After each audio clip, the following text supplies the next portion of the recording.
Nah,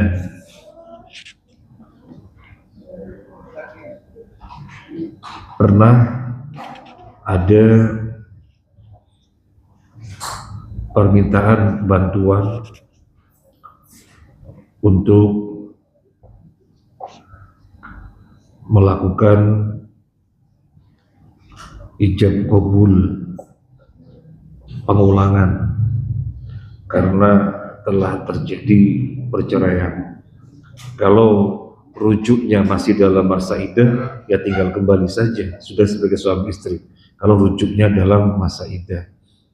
Tapi kalau rujuknya sudah habis masa iddah, ya mesti dengan akad baru dan mahar baru. Dan harus ada saksi sebagaimana awal pernikahan. Kemudian disampaikan kepada kita saksinya si fulan. Saya bertanya, orangnya sholat apa enggak? Enggak boleh, enggak sah. Harus cari orang yang sholat. Kemudian dicari orang yang sholat, baru kita mau. Harus orang yang sah, minimal dua orang yang menyaksikan. Nah, jadi persaksian, perkara sakral. Jangan mudah-mudahnya memberi persaksian, kecuali kalau kita benar-benar mengetahuinya. Sekarang yang ke-40. Nabi Yakub alaihissalam mendapatkan ujian besar, berpisah dengan anaknya dalam waktu yang sangat lama. Berapa tahun berpisah dengan Yusuf? Kurang lebih sekitar 40 tahun. Apa enggak berat, apa enggak besar ini ujian? Berpisah dengan anaknya kurang lebih 40 tahun. Panjangnya perjalanan waktu tidak bisa menjadikan beliau memisahkan hatinya dari kesedihan. Beliau sangat bersedih hingga matanya putih. Beliau hanya mengadukan kesedihannya kepada Allah Ta'ala. Ini tidak tercela dan tidak menghilangkan makna sabar. Yang tercela itu kalau mengadukan kesedihan kepada manusia.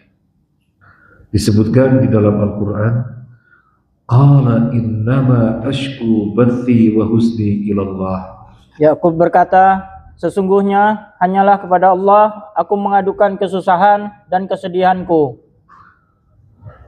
Innama ashku bathi wa husni ilallah. Sesungguhnya aku hanya mengadukan kesusahan dan kesedihanku kepada Allah saja. Jadi Nabi Yusuf berkepanjangan ujian yang ditimpakan kepadanya, 40 tahun kurang lebih berpisah dari anaknya, dan panjangnya waktu ternyata gak bisa memisahkan dirinya dari kesedihan. Luar biasa sedihnya berpisah dengan Yusuf sampai matanya putih. Dan ini bukan tercela dan tidak menghilangkan makna sabar. Kenapa? Karena kesedihannya dia tujukan kepada Allah, karena kesusahannya dia tujukan kepada Allah, maka tidak tercela dan tidak menghilangkan makna sabar. Yang tercela dan hilang makna sabar kalau kita ungkapan kepada orang-orang, aku ini sudah 40 tahun gini, adu kepada orang. Tapi kalau tidak demikian, misalnya ada suatu musibah yang dirasakannya besar, bahkan paling besar dari antara musibah yang pernah dialaminya, ingat, nangis. Nanti pas nangis, gak apa-apa. Loh, sudah sekian lama kok masih nangis-nangis terus kalau ingat? Loh, kok sudah sekian lama kalau ingat jadi sedih? Enggak menghilangkan makna sabar dan tidak tercela ketika dia mengadukannya kepada Allah. Nah ini enggak tercela ketika mengadukannya kepada Allah. Maka ikuti Nabi Yakub ketika ingat, ketika kemudian sedih, ketika kemudian jadi gelisah karena ingat suatu musibah. Innama ashku bathi husni ilallah. Dia paling bagus dan kita amalkan. Bapak Ibu ikuti ya. Innama Innama innama ashku ashku bathi bathi wa husni ilallah. Diulangi lagi. innama Ashku bathi wa husni ilallah. Jadi ketika ingat atau ketika terkondisikan menjadi sedih, maka ucapkan innama ashku bathi wa husni ilallah. Dan ini yang sering kali kita sampaikan ketika ada orang konsultasi, saya kok tiba-tiba ingat, jadi saya sedih terus kalau ingat.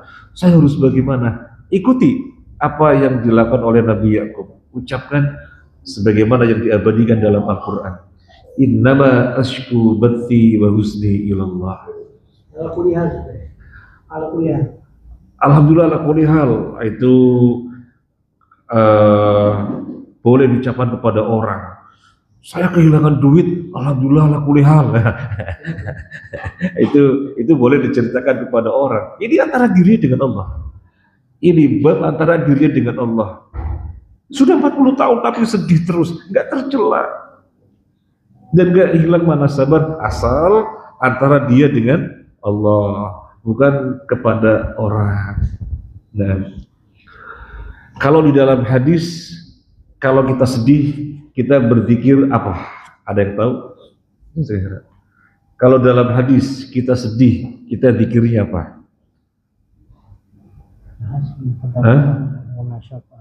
La ilaha illallah al-azim al-halim. La ilaha illallah rabbul arsyil azim. La ilaha illallah rabbus samawati wa rabbul ardi wa rabbul arsyil azim. Ini yang diajarkan Nabi ketika kita sedih, yang dari hadis. Yang dari hadis. Motor mogok-mogok terus ini, udah didandanin rusak, dicabut.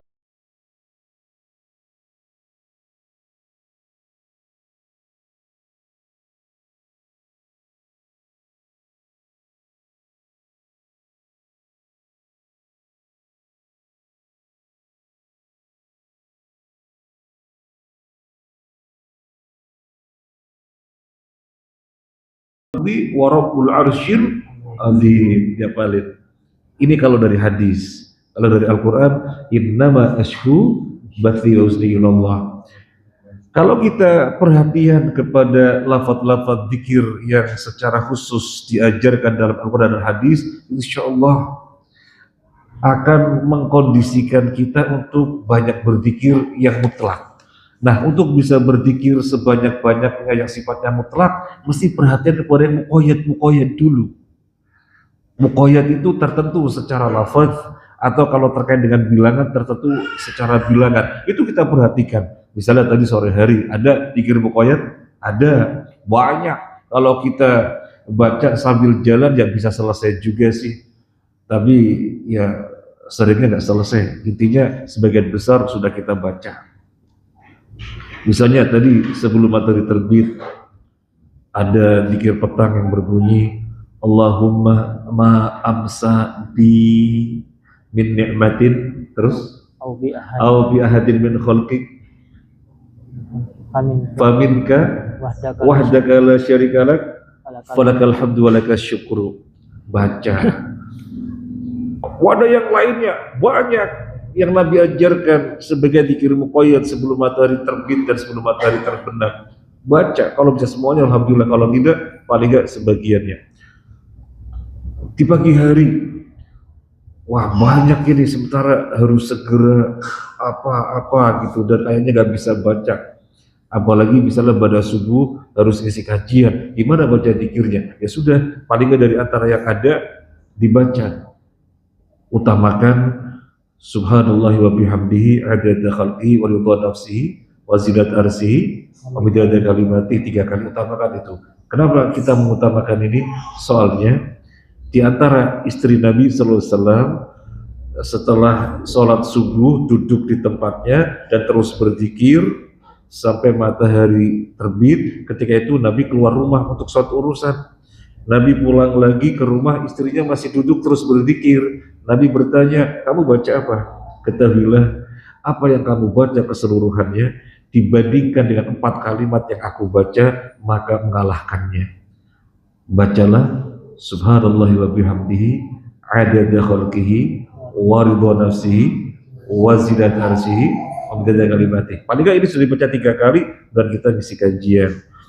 Karena memang harus segera ngisi kajian. Kalau tidak, sebanyak-banyaknya bisa dibaca. Nah, kalau kita sudah mengupayakan, memperhatikan zikir yang muqayyad, maka untuk zikir yang mutlak akan bisa insya Allah.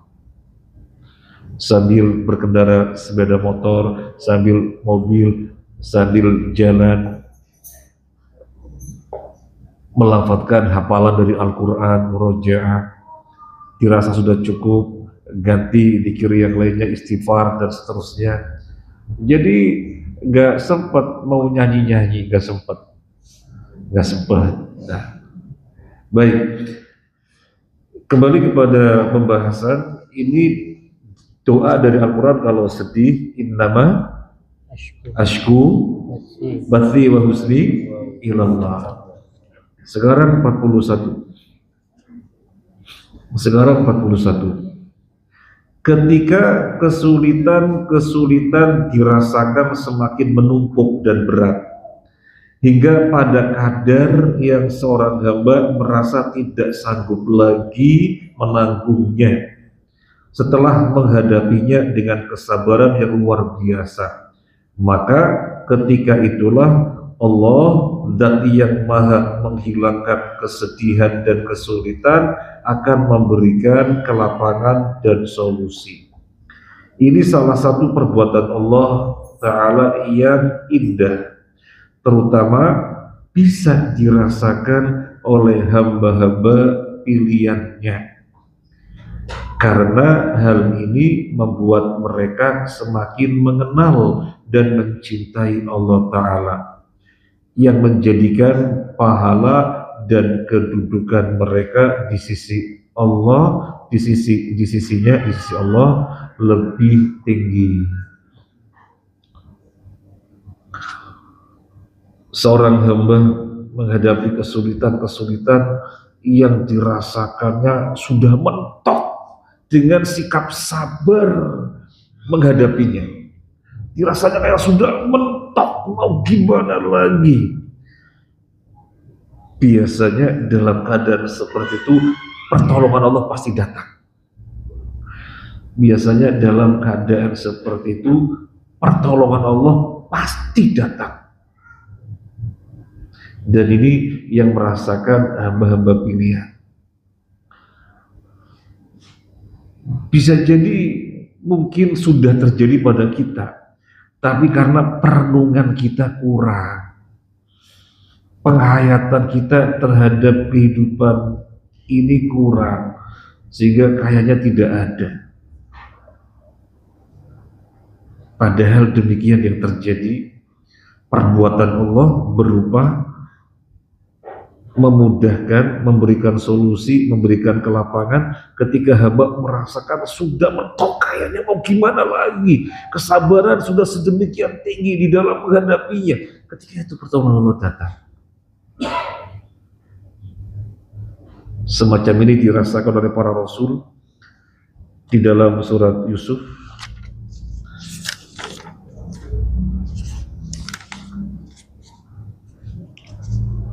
ayat 110,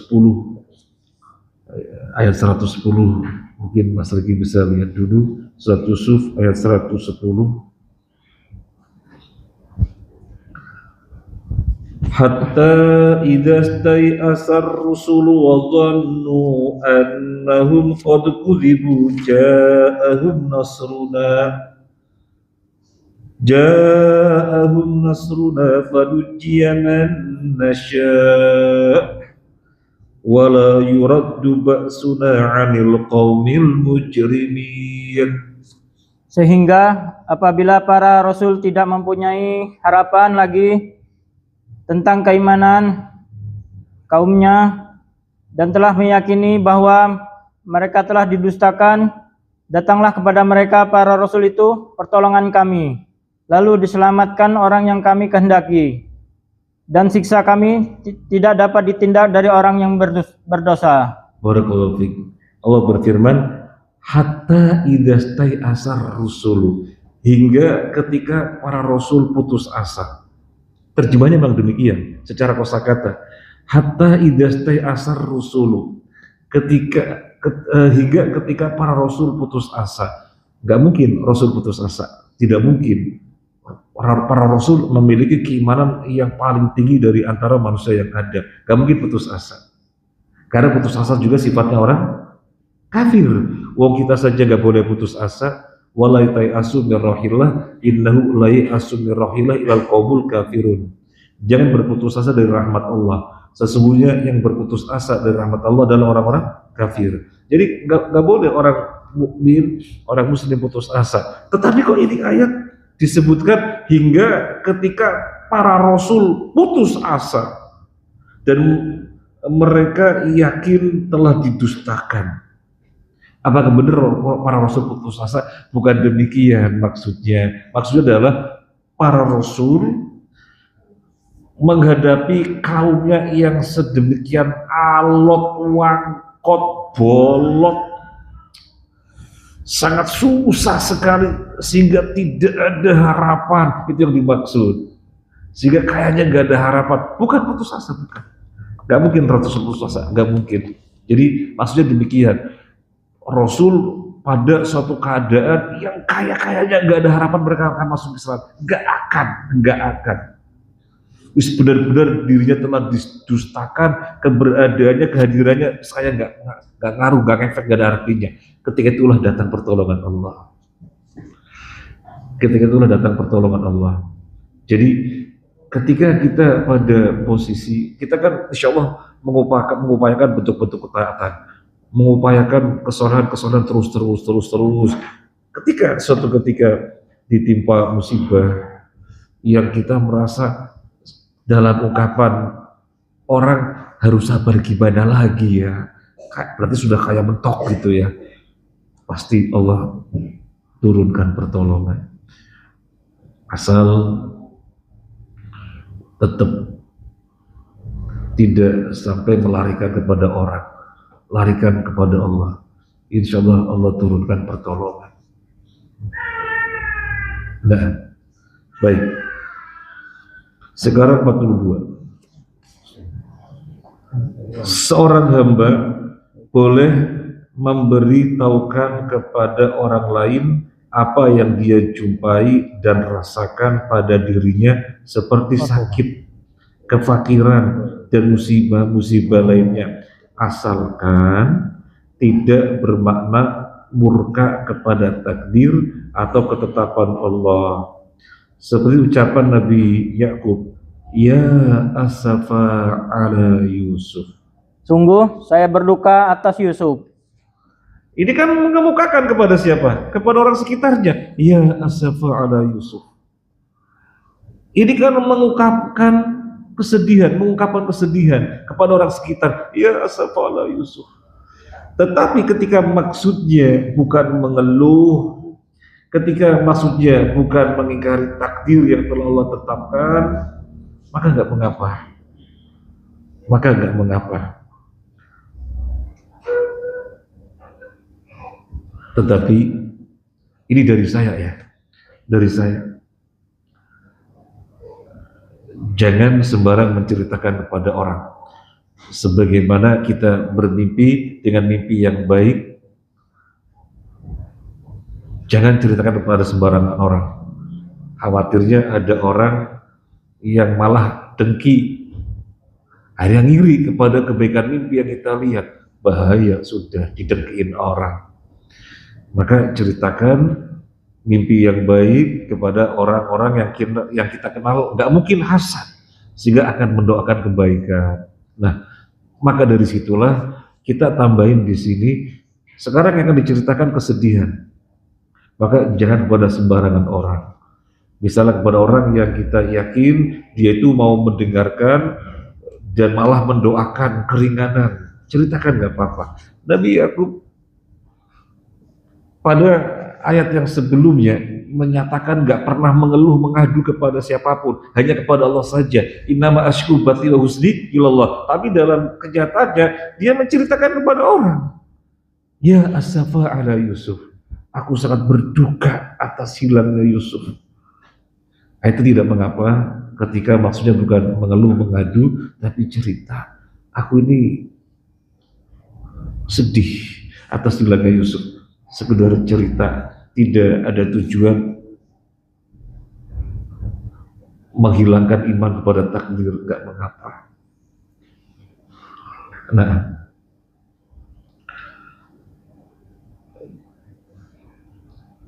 juga ucapan saudara-saudara Yusuf yang direspon oleh Yusuf alaihissalam dengan baik. Massana wa ahlana burru, silakan. Kami dan keluarga ditimpa pacaklik. Ya, ini kan ketika saudara-saudara Yusuf datang kepada Yusuf untuk membeli bahan makanan, mereka menyampaikan apa yang dialaminya. Massana wa ahlana burru wajibna bibidha'ati musjahatin faufilanal kaila wa tasaddaq alaina.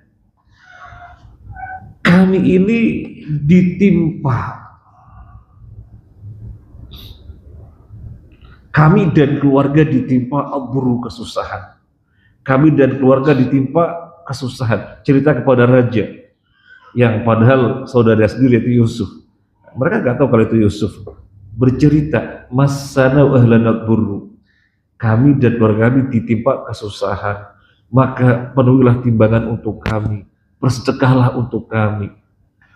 Ketika menceritakannya ini tidak menghilangkan iman kepada takdir, bahwa saya ini sudah ketetapan Allah, nggak apa-apa. Tapi kalau kita bercerita, aku hidupnya nenek-nenek terus, kenapa gak ditimpakan kepada orang lain saja, kok kepada aku gitu ya. Ya kalau ini ya menghilangkan makna iman kepada takdir. Kenapa yang ditimpa aku? Aku kan ahli sholat, aku ahli ibadah, kurang apa lagi? Boyo yang timpa yang lain, jangan aku. Loh, kalau ini ucapan yang menghilangkan makna iman pada takdir. Selama tidak ada makna itu, kita menceritakan apa adanya, biar orang mendoakan ke lapangan, nggak apa-apa. Cuma ya tadi kita sampaikan, jangan kepada sembarang orang, jangan kepada sembarang orang yang khawatirnya bukan kebaikan yang kita dapatkan. Karena kalau ternyata dia dalam hati malah ngapain cerita-cerita ke saya, kan malah nggak baik. Ngapain? Jadi bukan empati gitu ya. Apalagi malah mendoakan kebaikan. Nggak mungkin lah, empati aja enggak, apalagi mendoakan kebaikan.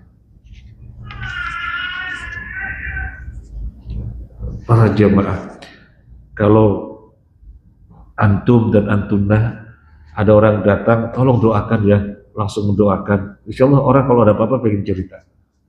Soalnya menunjukkan antum bukan orang yang hasad. Ya, karuan hasad tidak bisa lepas di dunia. Hasad baru bisa dilepaskan dari setiap orang itu di surga. Di dunia nggak bisa. Tetapi diupayakan hasad benar-benar hilang. Jangan sampai kita punya hasad. Ada orang, keluarganya, siapanya mendapatkan kenikmatan, harus senang, seakan-akan kita yang mendapatkannya gitu. Harus senang. Maka ketika dia datang, alhamdulillah anak saya begini, alhamdulillah, ikut mendoakan begitu ya. Nanti kalau kita seperti itu, orang menceritakan kepada kita nggak sungkan-sungkan. Tapi kalau kita diceritakan suatu kenikmatan, suatu kebanggaan, kita responnya dingin, ya orang males cerita kepada kita. Kayaknya dia nggak seneng dah saya mendapatkan kenikmatan. Kayaknya dia nggak seneng dah kalau saya mendapatkan kelapangan, terus gak usah cerita sama dia. Nantinya kan begitu. Nah. Baik. Maka kalau diminta orang mendoakan, sebaiknya langsung didoakan ketika itu. Tolong doakan ya, iya. Oh cuma iya, tolong doakan ya, iya, jangan dong, doakan. Tolong doakan ya, langsung doakan. Tolong doakan ya, tak doakan, langsung doakan. Saya begini, tolong doakan ya. Yassarallahu murok, itu namanya mendoakan. Tolong doakan ya, ya beres, tak doakan. Kapan?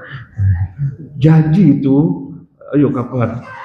Apa benar nanti ketika sujud mendoakan? Belum tentu kan. Kita mungkin ada dulu, nanti kita lanjut sedikit insyaallah. Wassalamualaikum Muhammadin wa ala alihi washabihi ajmain walhamdulillahi rabbil alamin.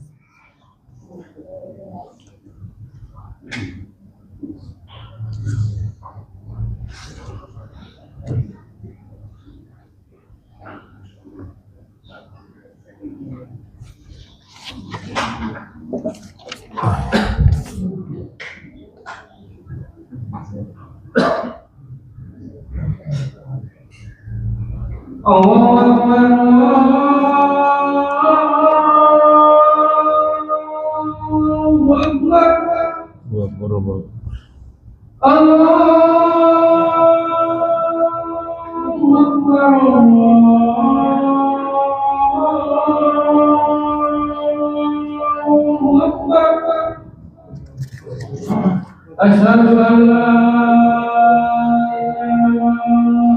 ilaha illallah.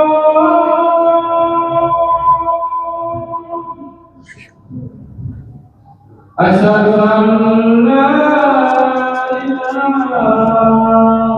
illallah.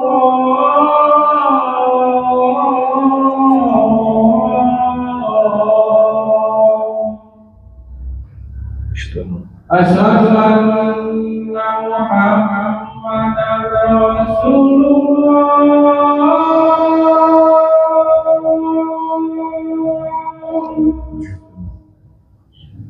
Asyhadu anna Muhammadan Rasulullah.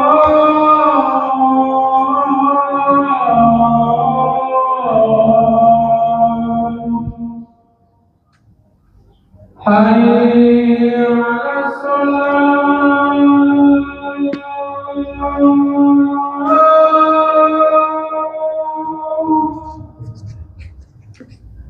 Hayya 'alas salat. Hayya 'alal falah.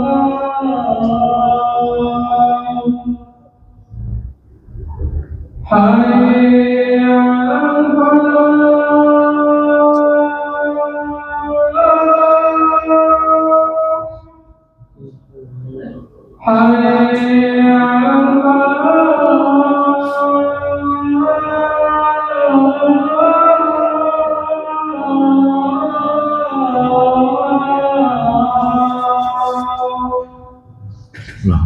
Allahu Akbar, Allahu Akbar. La ilaha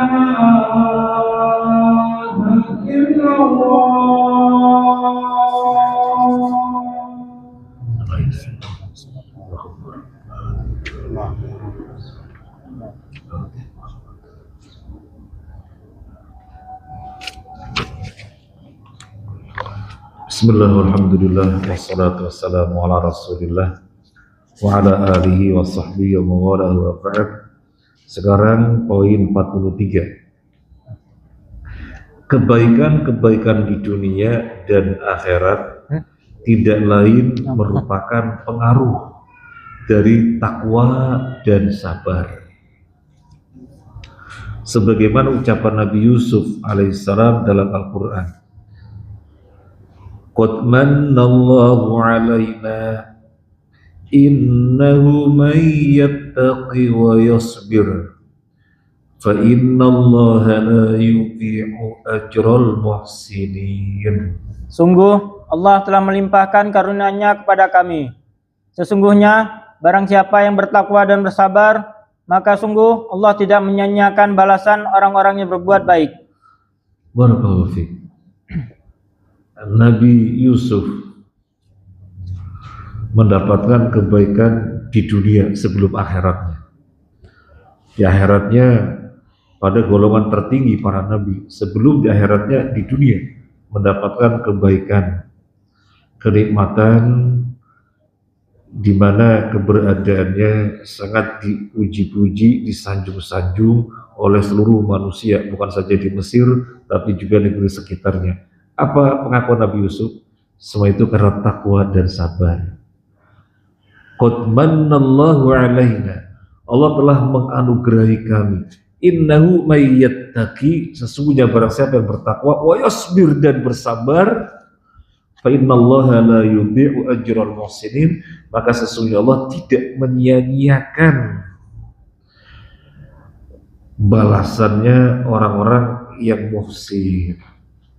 Takwa dan sabar. Takwa dan sabar. Allah berfirman, "Wa may yattaqillaha yaj'al lahu makhraja wa yarzuqhu min haitsu la yahtasib."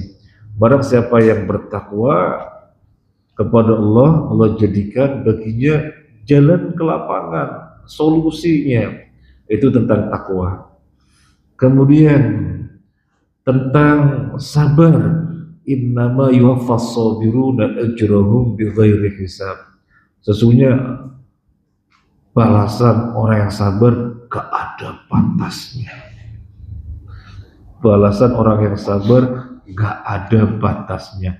Sebagaimana balasan orang yang sabar gak ada batasnya, memang sabar itu sendiri gak ada batasnya. Sehingga keliru orang mengatakan, sabar ya Pak, sabar. Sabar ada batasnya tahu. Nah, sabar gak ada batasnya. Sabar gak ada batasnya. Karena pahalanya juga tanpa sabar. Kalau sabar ada batasnya, namanya bukan sabar. Terus berbuat kesabaran, di situ letak pertolongan Allah. Nabi Yusuf sabarnya kayak apa? 40 tahun berpisah dengan ayahnya. Mulai dicemplung, bukan sebelum dicemplungin udah diantemin, udah dinakalin oleh saudaranya, dicemplungin ke sumur, kemudian kehidupannya dijual sebagai budak, bekerja sebagai budak, di penjara, difitnah dan seterusnya. Tapi dijalani dengan sabar. Nah, buahnya adalah kemuliaan. Buahnya adalah kemuliaan. Nah,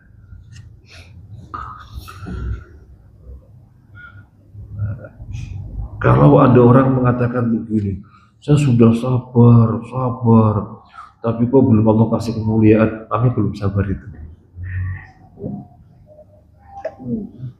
Karena masih mengeluh, ya. Karena masih mengeluh, namanya belum sabar.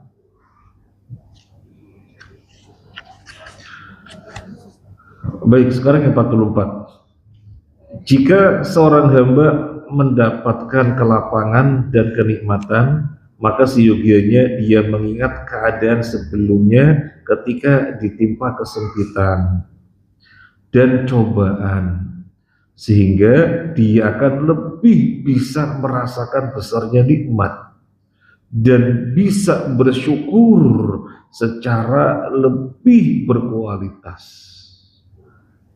Demikianlah yang dilakukan Nabi Yusuf alaihissalam, sebagaimana disebutkan di dalam Al-Quran. Waqad ahsana bi id akhrajani minas sijni wa jaa bikum minal badwi min ba'di an nazagha syaitanu baini wa baina ikhwati. Dan sesungguhnya Tuhanku telah berbuat baik kepadaku. Dia telah membebaskanku dari penjara dan ketika membawa kalian dari dusun padang pasir, setelah syaitan merusak hubungan antaraku dan saudara-saudaraku.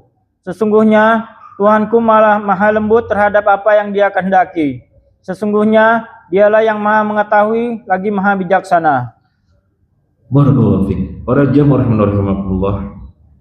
Jadi kalau kita mendapatkan kelapangan, kenikmatan, mengikuti ajaran Al-Quran apa? Ingat masa lalu ketika kita sempit.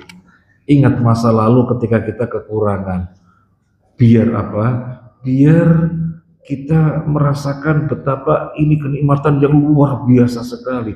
Dulu ya Allah kayak apa? Kan begitu. Makan aja susah. Sekarang bukan susah berlebih-lebih sampai bingung mau bagi kemana.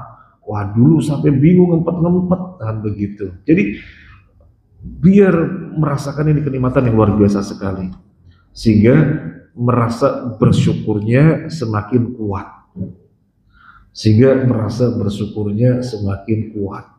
Itu jangan dilupakan masa lalu. Ya. Jadi ada hikmahnya. Orang yang mendapatkan kelapangan setelah sebelumnya sempit, ada hikmahnya. Hikmahnya apa? Terkondisikan untuk menjadi orang yang bersyukur. Itu ada hikmahnya. Tapi kalau orang dari awalnya, ya remaja, poya-poya, gede, kaya raya, tua, dimanja-manja, aduh repot udah kalau begitu ya. Tetapi kalau masa perjalanannya memang susah, sulit, kemudian sekarang penuh kelapangan, itu hikmahnya ketika dia bisa mengingat masa lalunya, maka bisa merasakan ini kenikmatan yang sangat besar, sehingga dia menjadi hamba yang selalu bersyukur. Maka bersyukurlah Bapak Ibu yang sebelumnya sempit. Jadi kelapangannya setelah kesempitan. Kalau Bapak Ibu dari dulu lapang terus ya repot gitu ya. Dulu tidurnya harus di emper toko milik orang karena masjid udah ditutup gitu ya.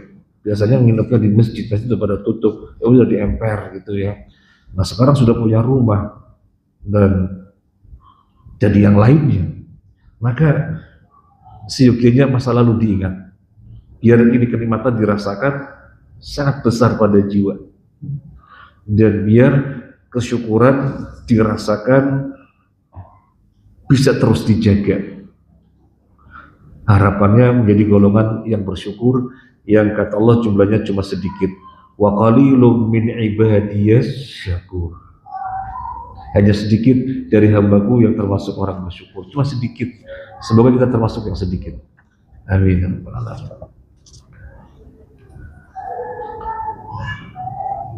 Asik sekali kalau suami istri mengingat-ingat masa lalu, penuh kesulitan. Sekarang Allah berikan kelebihan, biar sama-sama saling mengingatkan, sehingga menjadi orang-orang yang bersyukur. Atau cerita sama anak-anak, gimana dulu bapak, gimana dulu ibu, sekarang mah begini. Kamu nggak merasakan bagaimana bapak ibu dulu merasakan gitu ya. Nah ini indah sekali. Jangan sampai tidak ceritakan. Coba lihat Nabi Yusuf itu menyampaikan, Qad ahsana bi, Allah telah berbuat baik kepadaku. Dulu gimana? Aku di penjara, kemudian aku dibebaskan. Dulu gimana? Aku terpisah dari saudara-saudaraku, sekarang mereka datang.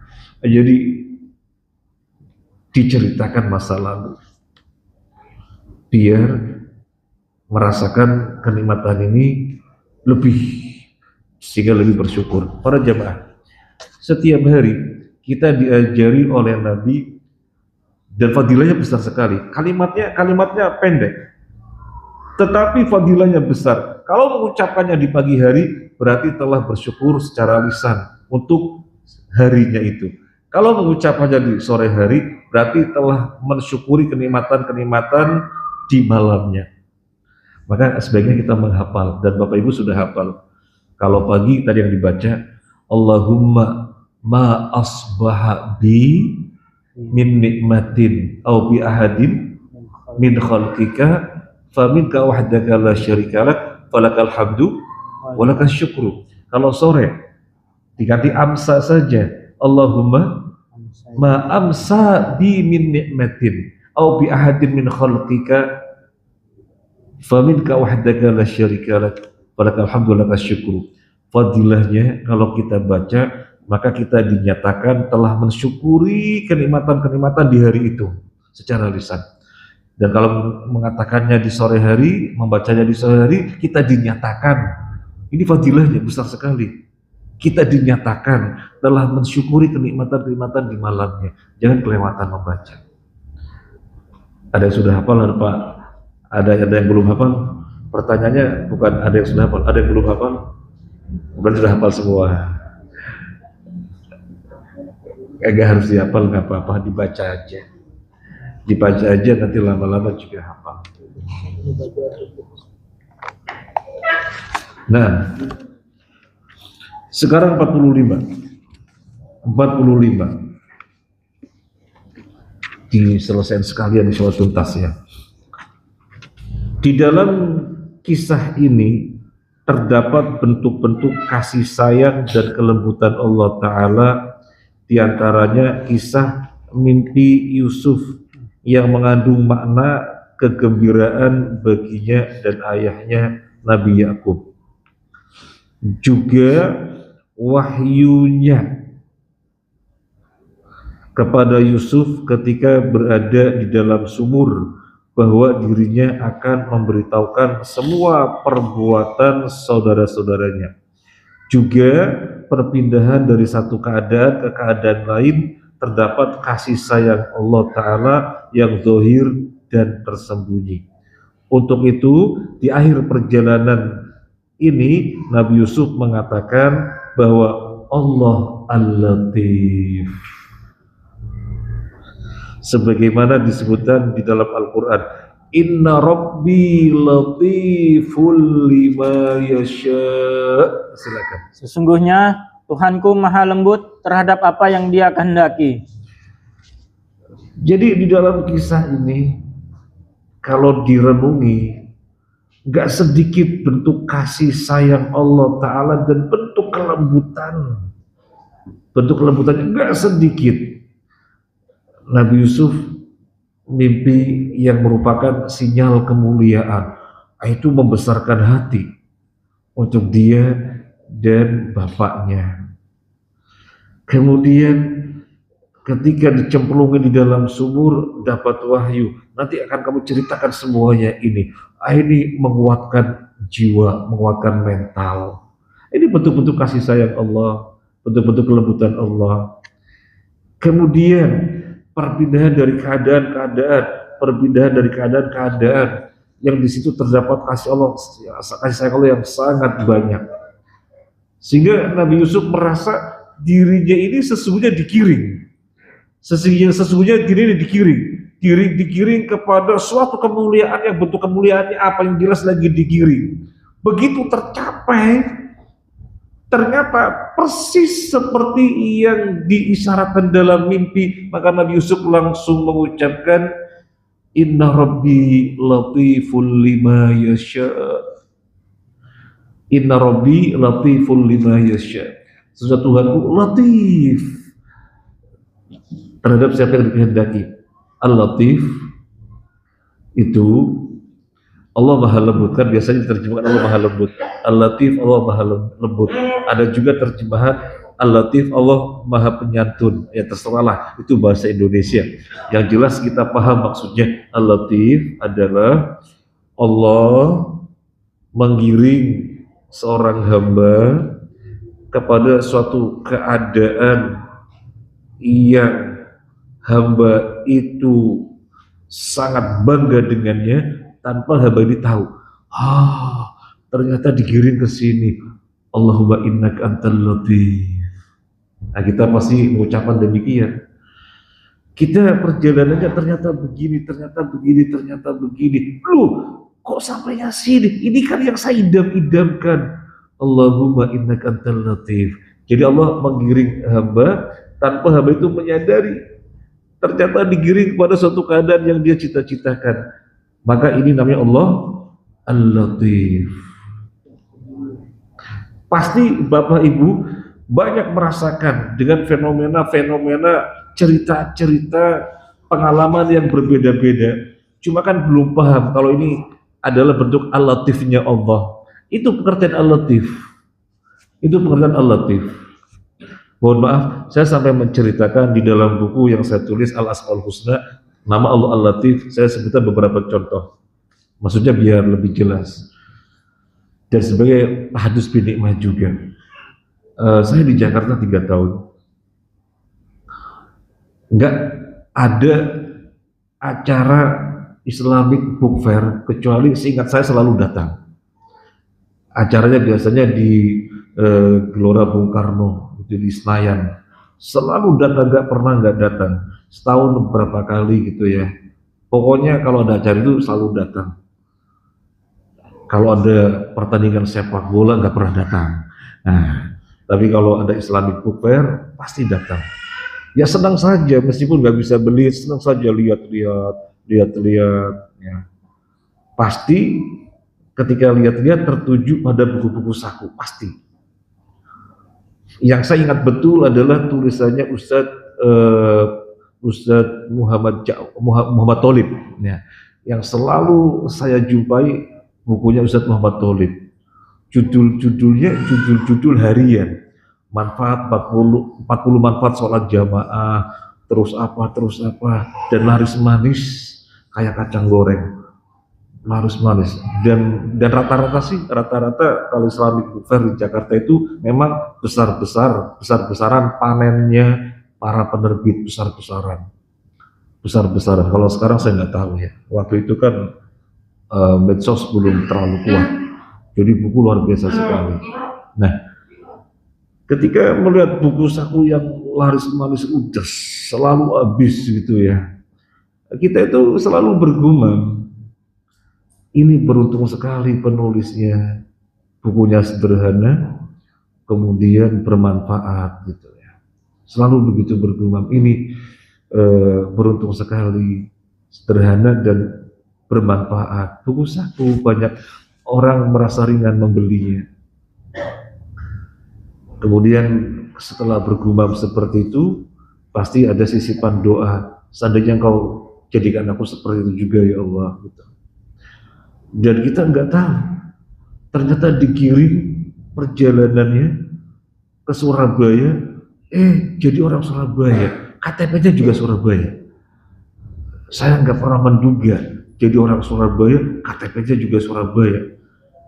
Dan ternyata Allah giring, ya sekarang saya tulis buku-buku saku. Makanya ketika ingat masa lalu itu, saya manfaatkan betul-betul. Kalau ada waktu saya nulis. Karena mengingat itu, oh Allah Al-Latif, Allahumma innaka antal latif. Jadi untuk meraih apa yang diinginkan dahulu, dikirim sedemikian rupa ke Surabaya. Nggak pernah menduga tinggal di Surabaya, nggak pernah. Uang seumur hidup menginjakan Surabaya cuma sekali tok dulu. Oh, kemudian jadi warga Surabaya, jadi orang keputih, setiap hari makan pecel. Jakarta mana ada pecel ya, adanya uduk. Nah, ini Al-Latif, pasti Bapak Ibu mengalami, cuma kan nggak ngerti kalau pengertian Al-Latif itu seperti itu. Jadi dalam kehidupan ini Allah itu sangat sayang kepada kita, digiring tanpa kita sadar. Lu ternyata ini gak pernah ngira saya. Ucapin Allah Al-Latif, ucapin, jangan diucapin. Nabi Yusuf mengucapin setelah terjadi semuanya, oh ini Inna Rabbi Latif, Inna Rabbi Latiful lima yasha. Nah, kita lanjutkan halaman 89. Allah Al-Latif menggiring Yusuf kepada suatu kemuliaan yang telah diisyaratkannya dalam mimpi tanpa dia mengetahuinya. Yusuf baru menyadarinya betapa Allah itu Al-Latif setelah kemuliaan yang diisyaratkannya itu terwujud. Untuk mendapatkan penjelasan lebih luas mengenai Al-Latif sebagai nama Allah, bisa dilihat buku saku yang saya tulis dengan judul Memahami Al-Asmaul Husna jilid 12. Itu kita bahas sangat panjang sekali Allah Al-Latif di dalam buku itu ya, jilid 12. Tapi memang membahas Al-Asmaul Husna itu memang harus sabar gitu ya. Karena kalau nggak sabar terasa berat. Soalnya ngaji jeru. Ngaji apa Bapak Ibu? Jeru. Apa ngaji jeru? Saya juga dapat istilah dari orang. Ketika kita ngaji, mereka bilang, Ustadz ini ngaji jeru. Apa ngaji jeru? Jeroan. Ah, bukan jeroan. Jeru. Ya. Ngaji mendalam. Jadi memang perlu sabar. Nah, Di antara kita mengadakan kajian Al-Asmaul Husna itu di Masjid Al-Ihsan. Selain Masjid Ibrahim, ibu-ibu, juga di Masjid Al-Ihsan Gresik, dan mulai hari ini diminta. Ada komunitas pengajian di Gresik, mereka meminta Al-Asmaul Husna. Yang sebelumnya mereka meminta faraid, sudah selesai, kalau salah 15 pertemuan selesai. Mereka bisa menyelesaikan permasalahan-permasalahan warisan, karena kita ujian, mereka bisa. Setelah itu mereka minta yang fokus lagi Asmaul Husna. Maka hari tadi mulai mengkaji di Gresik. Baik, sekarang 46. Sujud yang dilakukan oleh saudara-saudara Yusuf dan kedua orang tuanya terhadap dirinya adalah sujud sebagai bentuk penghormatan, bukan peribadahan. Meski demikian, hal itu diharamkan pada syariat Nabi kita Muhammad SAW. Jadi pada zaman Nabi Yusuf, kan saudara-saudaranya termasuk bapak ibunya sujud kepada Yusuf. Itu sujud penghormatan, bukan peribadahan. Di mana ketika itu diperbolehkan penghormatan dalam bentuk sujud itu diperbolehkan. Nah, gimana kalau kita zaman sekarang menghormati orang dalam bentuk sujud, bukan bermaksud beribadah, nggak boleh. Sudah tidak boleh. Meskipun nggak ada maksud ibadah, sudah tidak diperbolehkan. Kita bacakan hadis, mungkin langsung terjemahnya, Mas Rifki, silakan. Ketika Muaz baru pulang dari negeri Syam, dia bersujud kepada Nabi Shallallahu Alaihi Wasallam. Nabi bersabda, "Apa itu wahai Muaz?" Muaz menjawab, "Aku datang ke kota Syam dan aku mendapati mereka bersujud kepada uskup-uskup mereka dan panglima-panglima perang mereka. Maka aku ingin untuk melakukannya terhadap engkau, wahai Rasulullah."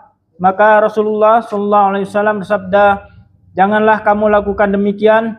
Sesungguhnya, andaikan aku memerintahkan seseorang sujud kepada selain Allah, maka aku akan perintahkan para istri agar sujud kepada suaminya." Barakallahu fiik. Mu'adz bin Jabal radhiyallahu anhu. Dia datang dari Syam. Syam itu sekarang ya wilayahnya Suriah, Palestina, Yordan, Lebanon, itu dulu satu wilayah namanya Syam. Mu'adz bin Jabal datang dari Syam sampai di Madinah, langsung sujud di hadapan Nabi. Maka Nabi bertanya, apa ini, apa? Ada apa ini? Jangan kamu lakukan. Ya Rasulullah, di Syam saya melihat orang-orang sujud kepada uskup-uskupnya. Saya berpikir engkau lebih utama untuk manusia bersujud, maka aku melakukannya. Jangan kamu lakukan. Gak boleh. Seandainya diperbolehkan seseorang sujud kepada orang lain, maka aku akan perintahkan seorang istri untuk sujud kepada suaminya. Itu seandainya diperbolehkan. Aku akan perintahkan istri untuk sujud kepada suaminya. Karena besarnya hak suami yang harus didapatkan dari istri. Makanya kan surganya istri ada pada siapa? Suami. Makanya nurut sih sama suami. Ya, itu surga. Ya, surga. Ya.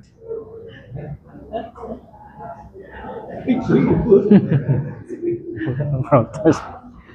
Iya, makanya nurut sama suami itu surga.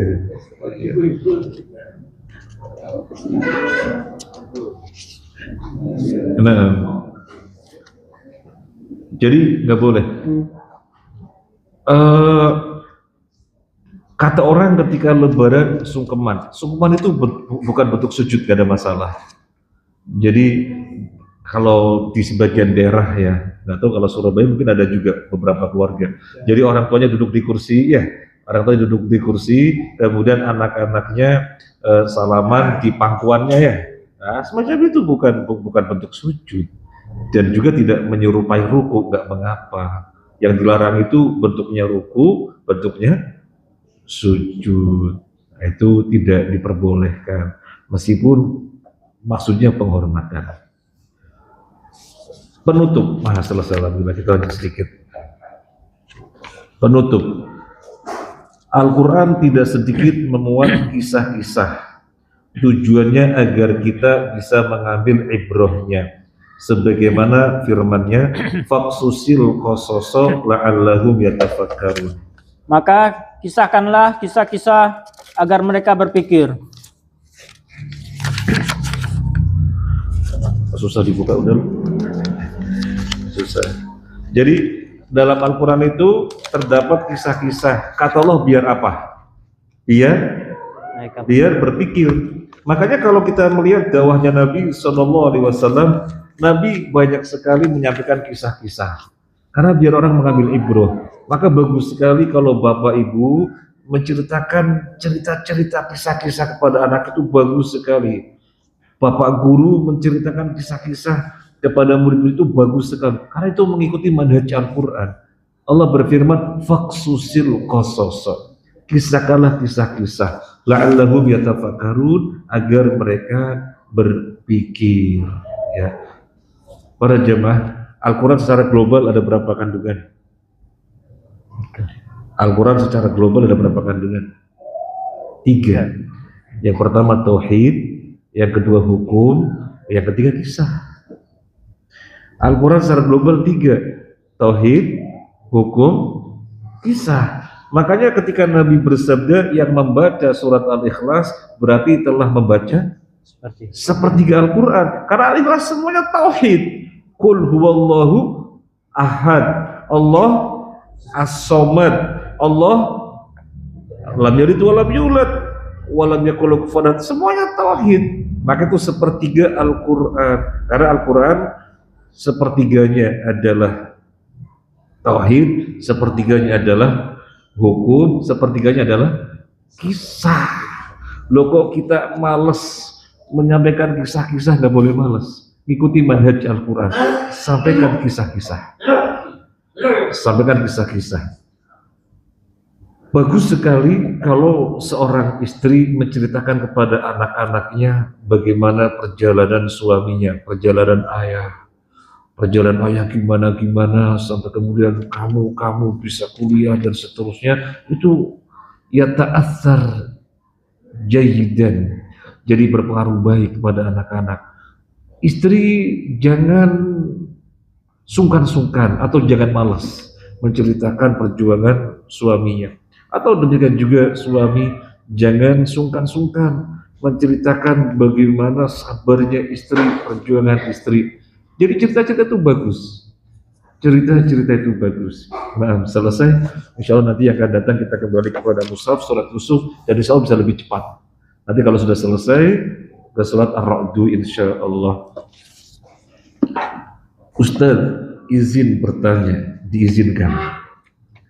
Jika dulu belum tahu syarat saksi nikah dan qadarullah saksinya kakak yang tidak berjenggot dan kurang paham juga sholat, dan juga kurang paham sholatnya seperti apa, bagaimana status pernikahannya dan status anaknya? Saya memperkirakan ini ijab kabul di depan banyak orang.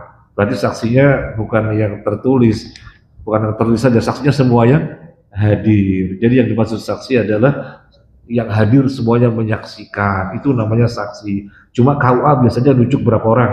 2 orang, itu untuk catatan KUA. Sesungguhnya saksinya berapa? Jadi itu ada berapa. Nah kalau misalnya yang ditulis oleh KUA 2 orang, gak ada yang sholat, kan yang hadirin banyak yang sholat. Nah kalau terjadi seperti ini nggak ada masalah. Nah kalau pernikahan yang tidak KUA, artinya siri dulu, cari saksi 2 orang. Nah sudah 2 orang, walinya siapa? Walinya bapaknya sendiri. Nah, sudah cukup? Sudah cukup apa belum? Sudah cukup. 2 orang. Cari teman yang biasa ditraktir tuh. Cari. Kita mau sepi-sepian dulu. Ya, 2 orang, semuanya sholat. Bapaknya menikahkan. Saya nikahkan kamu, wahai Ahmad misalnya, dengan putriku yang bernama ini, binti ini, yang telah kamu lamar dengan mahar ini, tunai. Saya terima nikahnya tunai. Sudah sah? Sah. Yang hadir cuma berapa orang? Saksi 2, sama wali, sama mempelai putra. Berapa yang hadir? 4. Sudah sah? Sah. Karena saksinya dua-duanya sholat. Saksinya dua-duanya sholat dan dua-duanya berjenggot. Nah, maka yang mengatakan tidak sah itu saya bindas. Saksi kalau tidak berjenggot tidak sah persaksiannya. Karena bagaimana orang berani menentang Allah kok dijadikan saksi. Nah, jadi yang bertanya, saya memperkirakan ini pernikahan dengan KUA yang banyak orang ya. Bisa jadi yang dicatat itu tidak sholat dan mungkin potong jenggot. Tapi yang hadir kan banyak yang sholat dan tidak potong jenggot. Jadi sah ya. Nah, ada yang mau disampaikan yang lainnya? Nggak ada. Terima kasih banyak. Jazakumullah khairan, semoga bermanfaat. Mohon maaf atas hal-hal kurang berkenan. Subhanakallahumma wa bihamdika asyhadu an la ilaha illa anta astaghfiruka wa atubu ilaik. Assalamualaikum warahmatullahi wabarakatuh. Waalaikumsalam.